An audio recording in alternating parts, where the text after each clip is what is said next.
안녕하세요. 시청자 여러분을 위한 건강솔루션 TV닥터 처방전입니다.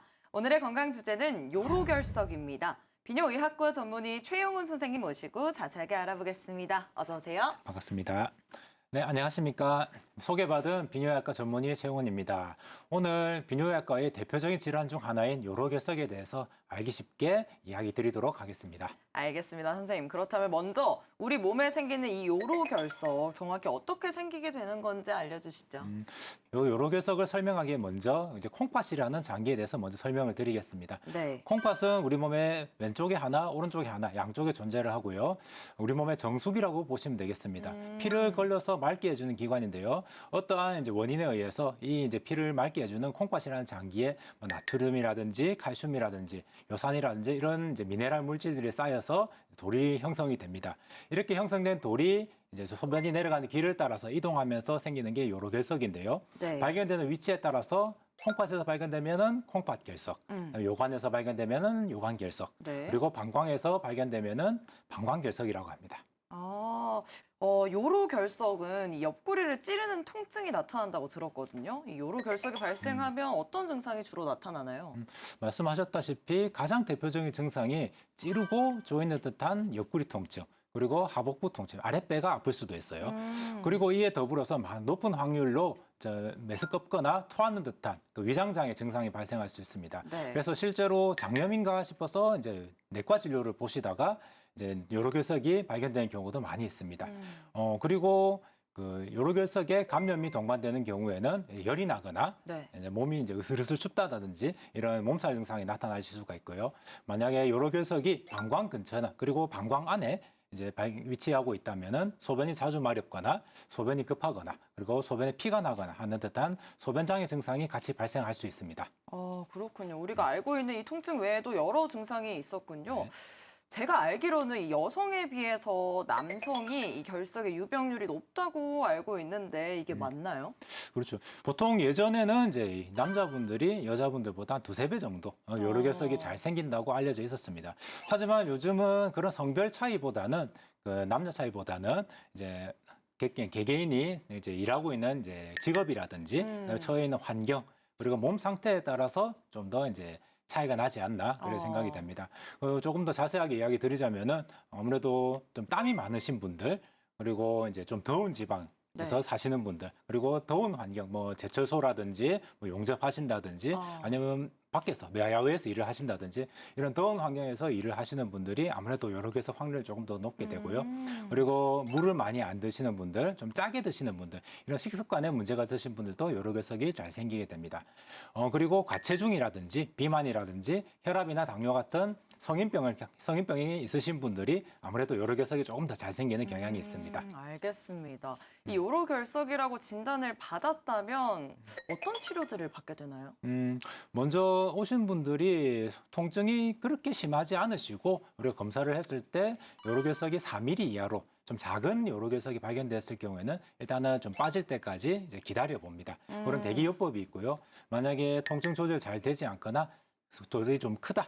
사이즈가 좀 크다 하면은 이제 제일 먼저 시도해 볼 수 있는 치료가 체외 충격파 세석술입니다.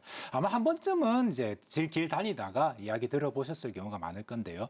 체외 충격파 세석술은 이제 체외 충격파 세석기라는 이제 장비를 사용해서 그 몸 안에 있는 요로결석의 충격파를 집중시켜서 돌을 깨는 방식입니다. 네. 간단하고 편하게 치료를 하실 수 있지만 그리고 빠른 일상생활에 복귀를 할 수 있지만은 만약에 돌이 단단하거나 네. 돌이 크거나 이제 아니면 돌의 위치가 별로 좋지 않은 경우에는 한 번에 잘 깨지지 않고 여러 번 치료를 해야 될 수 있는 단점이 있습니다. 그렇군요. 그럼 여러 번 이 쇠석술을 했는데도 결석을 제거하지 못했다면 그 다음은 어떻게 치료가 이어지나요?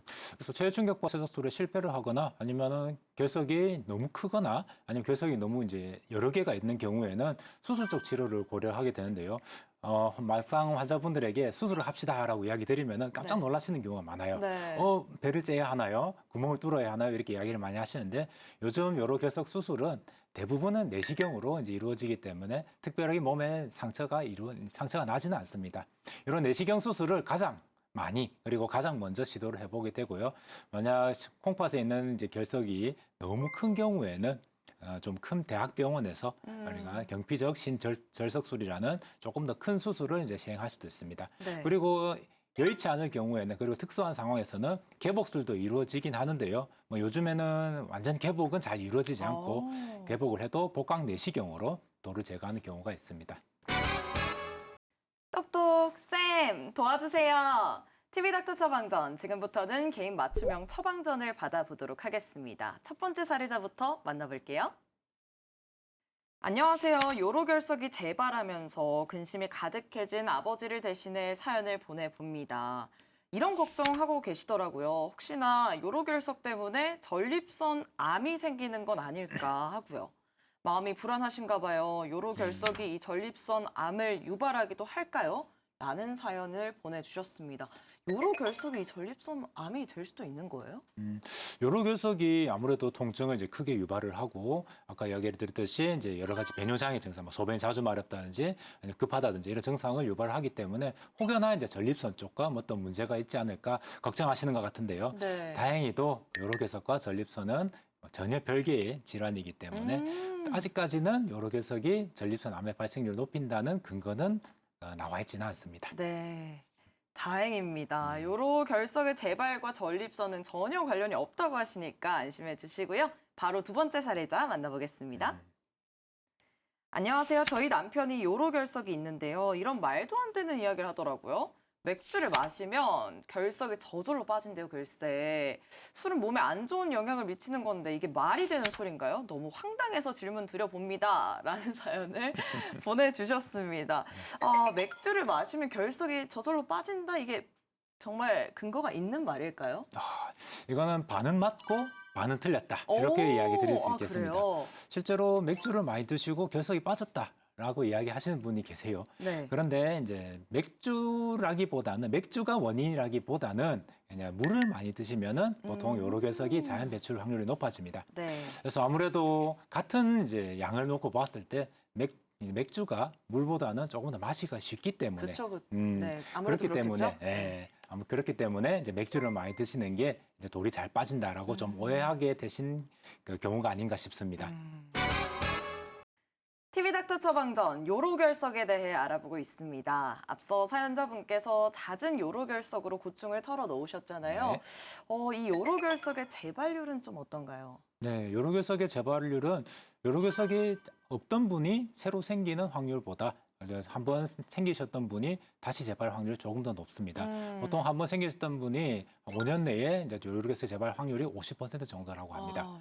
그리고 이렇기 때문에 그 한번 요로결석으로 치료받으신 분은 안심하지 마시고 꾸준한 이제 생활 습관 교정을 통해서 결석 그 재발을 방지하시는 게 좋겠습니다. 네, 그럴 것 같습니다. 요로결석을 피할 수만 있다면 피하는 게 제일 좋은 방법일 것 같은데 우리가 생활 습관에서 어떤 점들을 주의하면 가장 좋을까요? 여러 가지 방법이 있는데요. 오늘 방송에서 이제 가장 강조드리고 싶은 거는 일단 물을 충분하게 많이 드셔주시고 짜게 드시지 않는다. 이 두 가지는 반드시 기억해 가셨으면 좋겠습니다. 네. 그 물을 많이 드시는 것도 예전과는 조금 달라졌는데 예전에는 뭐 2리터를 드셔라, 3리터를 드셔라 이렇게 절대적인 기준을 이제 마련해 드렸는데요. 요즘은 사람마다 필요한 이제 수분의 양이 다 다르기 때문에 우리가 목이 마르지 않게 좀 습관적으로 자주 물을 이제 드시는 것이 좋겠다. 이렇게 설명을 드리고 있고요. 그리고 짜게 드시는 것 자체가 네. 이제 요로결석에 이제 재발이라든지 생기는데 안 좋은 영향을 줄 수 있기 때문에 반드시 음식을 드실 때는 조금 싱겁게 드시는 것이 좋지 않을까 싶습니다. 그리고 하나 더 이제 당부드리고 싶은 것은 과도한 음주라든지 아니면 과도한 이제 간식을 많이 드시는 네. 그런 이제 식습관은 요로결석에 생기는데 좋지 않은 영향을 줄 수 있기 때문에 조금 삼가해 주셨으면 좋겠고요. 네. 그리고 꼭 필요한 경우가 아니라면은 요즘 유행하는 칼슘 영양제 섭취라든지 고용량 비타민 C 영양제 섭취도 요로결석의 발생에 좋지 않은 영향을 주기 때문에 그렇군요. 드시지 않는 것이 좋을 것 같습니다.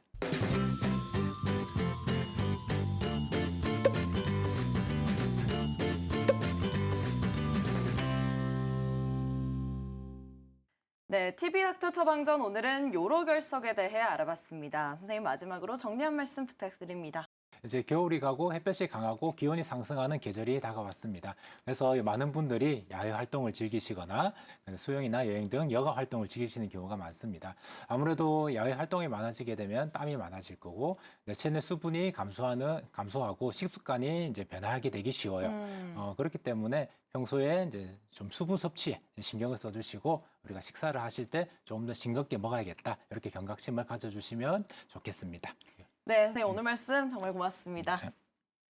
저희는 다음 주 이 시간에 더욱 알차고 유익한 처방전 가지고 다시 돌아오겠습니다. 오늘 하루 더 행복하고 더 건강하세요. 안녕하세요.